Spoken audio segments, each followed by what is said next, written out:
So I was thinking about the passage for today, and I thought I'd bring this. This is the welcome mat from the front of our house.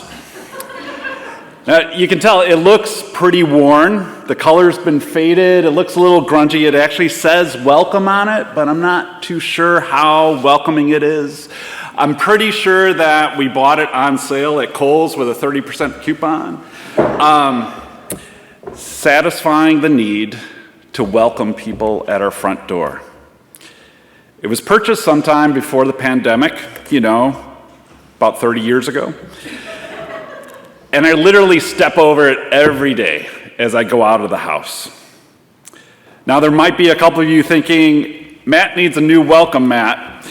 And there might be someone right now searching on their phone for a new welcome. Do not buy me a new welcome mat. Welcome mats are a deeply personal thing. After all, it has to convey the right kind of sentiment. It has to fit your family, your house. There can be nothing worse than an unwelcome welcome mat. So every time I go out of my house, I walk over this. Fortunately, our welcome doesn't depend on our worn-out welcome mats. It depends on how we interact with each other, how we are welcoming to others in the world. Welcome means that we are looking around and we are responding to the world, that we're opening ourselves to others, to let our own lives interact with people in the world. Jesus picks up a child and says, "Whoever welcomes one such child in my name welcomes me, and whoever welcomes me welcomes not me, but the one who sent me." In that one sentence, Jesus uses that word welcome 4 times, and he reorients his followers on what it means to be welcoming. The passage that we heard today has 2 very distinct parts. And that first portion is very small, but it's important. It's 3 verses, verses 30 through 32. And we discover that Jesus and his disciples are walking through Galilee. This comes just after Jesus has come off the mountain with Peter, James, and John. And they come into the town with the other disciples. And those disciples have gotten into an argument with the scribes, and other people are starting to form around them. And tensions, you can tell, have been elevated. And in the midst of that, a father comes to Jesus and begs him to help his son. The son convulses, appears to be dead. And then Jesus takes the boy by the hand, lifts him up, and that boy is able to stand. Today's passage picks up from that point, where the disciples are passing through Galilee. Remember, here in the Gospel of Mark, we encounter what we call the secret Messiah. Jesus completely says to his disciples, "Don't tell anyone what's happening." He wants to keep it a secret. The writer repeats, Jesus did not want anyone to know about it, for he was teaching his disciples. That secret Messiah, Jesus understands the power and threat of the Roman Empire. Jesus knows what will become of him. He knows what his followers are going to endure. Jesus tells his disciples, and this is not for the first time, this is the second time in the Gospel of Mark that Jesus tells his disciples that he will be betrayed into human hands.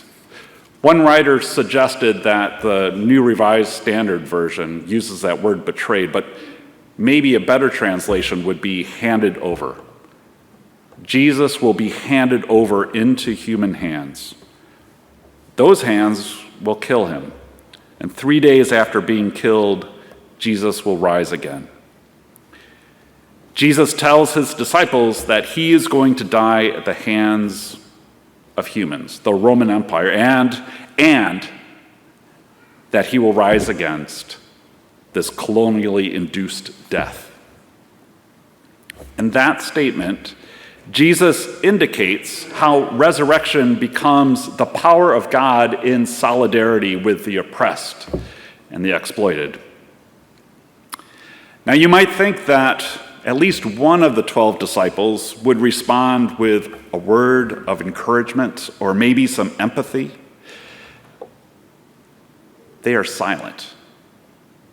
The writer says they didn't understand what Jesus was talking about, and they were even afraid to ask him. Is this an odd resistance strategy that they're doing? To feign ignorance and keep quiet? Even though they are both walking on the same journey, the disciples begin to distance themselves from Jesus. If all this is true, what is to become of them? On the end of the story, we know that Jesus' resurrection is a timeless declaration of the power of God to overcome all things. Once again, the resurrection is pointing to God's power in solidarity with the oppressed and the exploited. The unresponsive and apparently oblivious disciples are a reminder for us to be aware of suffering in the world and to walk beside those who do suffer, and to have empathy and compassion when we recognize that. This group of disciples awkwardly walk on until they get to Capernaum.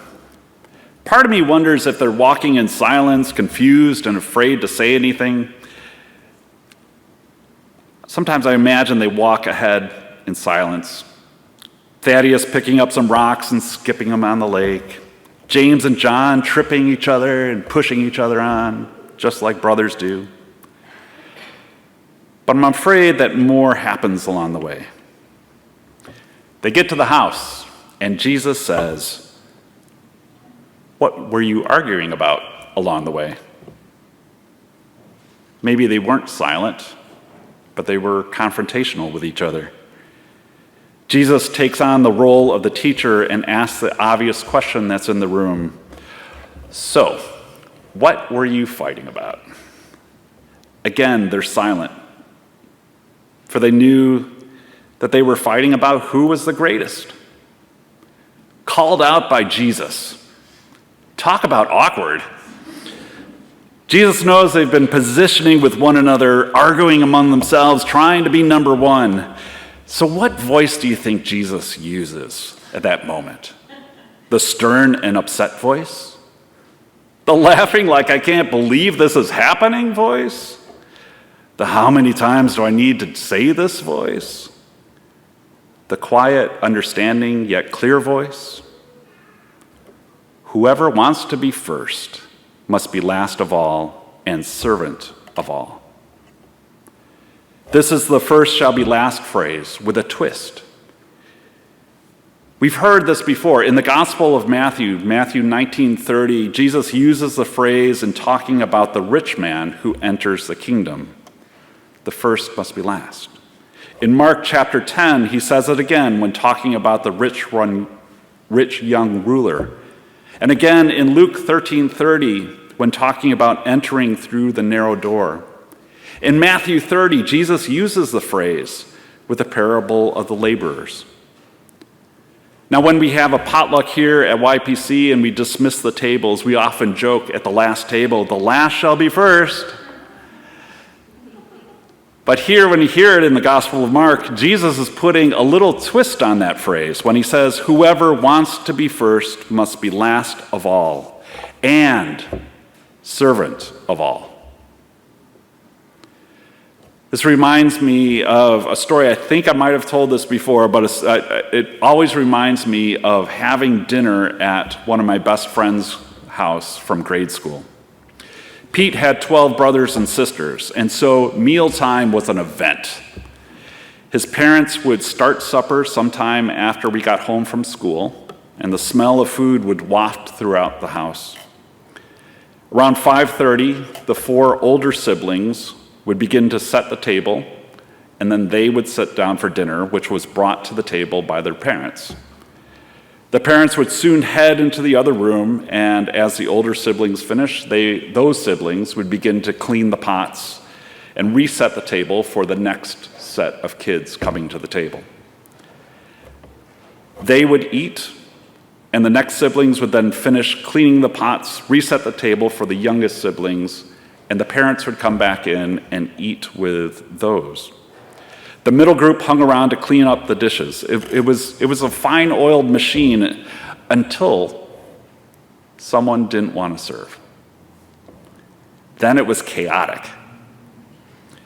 It took me years to recognize it, but what their parents were doing, they were modeling servant leadership. They were very faithful, very patient, wonderful people who were teaching their children how to serve.